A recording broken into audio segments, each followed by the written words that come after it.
Hola, yo soy José Manuel Velázquez Guzmán y este es el reporte de la práctica número 5 con Arduino de la materia de diseño y desarrollo de aplicaciones impartida por el profesor Roberto Sobrado Taimani, Grupo 2. El objetivo de esta práctica es realizar un circuito con el botón y el LED RGB. El primer paso para realizar el reporte de esta práctica es hacer un análisis profundo del problema. Para eso requerimos comprender las especificaciones descritas en la actividad. La primera especificación es hacer un contador inicializado en 0 y que cada vez que presiones el botón, este se incremente en 1.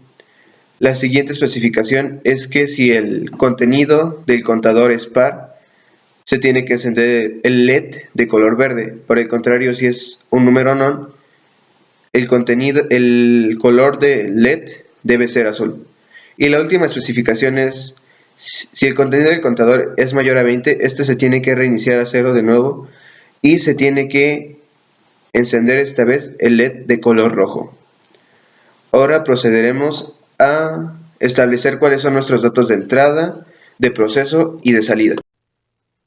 Como mencioné anteriormente, el siguiente paso para realizar nuestra práctica de Arduino es identificar los datos de entrada, de proceso y de salida. Esto nos ayudará a organizar la información cuando estemos construyendo nuestro código. En datos de entrada podemos encontrar el botón, que se escribe simplemente como botón y es una variable de tipo entero. En los datos de proceso encontraremos al contador y el residuo, cuya variable se escribe como C y R respectivamente, y ambas son variables de tipo entero. Y finalmente están los datos de salida, que son... Después de definir cuáles son nuestras variables de entrada, de proceso y de salida, proseguimos con la siguiente etapa, que consiste en la construcción de nuestro algoritmo. Al iniciar la construcción de nuestro algoritmo, es muy importante poner nuestros datos para dar la autenticidad al mismo. Y en el caso de esta práctica hay que incluir una librería externa cuyo nombre es Software Serial y la podemos encontrar donde dice programa y en incluir librería. Después proseguimos a identificar nuestras variables, definir nuestras variables, que en este caso son el in rojo, el verde, el azul, el botón y el press button. Y a la vez hay que identificar que C es la variable que representa el contador y R es la variable que representa el residuo. Después proseguimos con el void setup, que es una serie de instrucciones que se van a ejecutar una sola vez en el programa y sirven para ejecutar sensores y actuadores.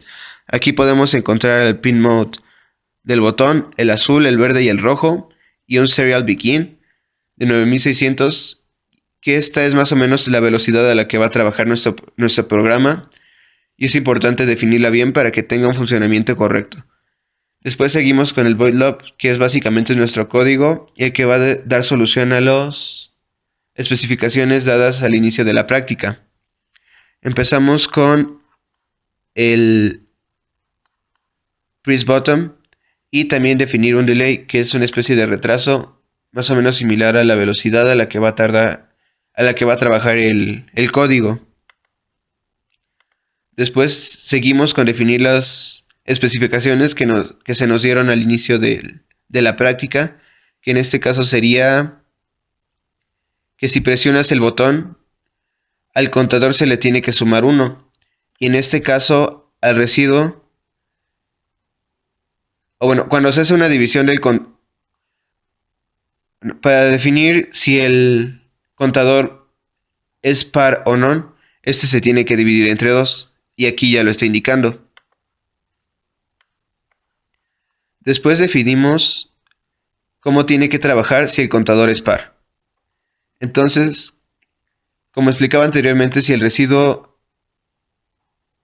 de la división del contador entre 2 es 0, este se va a definir como par. Y como nos están indicando, el pin verde va a estar encendido mientras los pines rojo y azul van a estar apagados, como lo indica aquí. O podría ser un contador non, en el cual el residuo sería diferente de 0. En este caso nos indican que esté prendido el pin azul y los otros dos estén apagados. Y finalmente, si el valor del contador es mayor a 0 o si presionas el contador más veces que 20,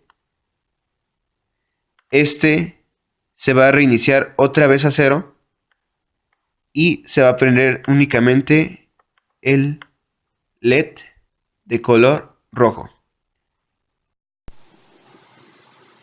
El último paso para realizar nuestra práctica es verificar nuestro logaritmo.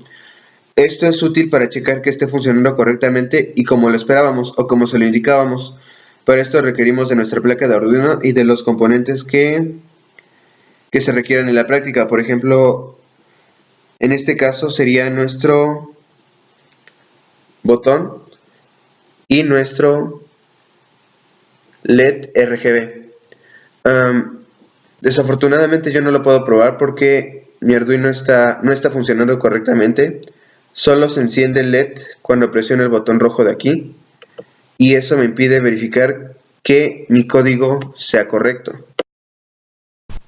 Y bueno, este es el fin del reporte de nuestra práctica número 5 de Arduino, que consistía en realizar un circuito con el botón y el LED RGB.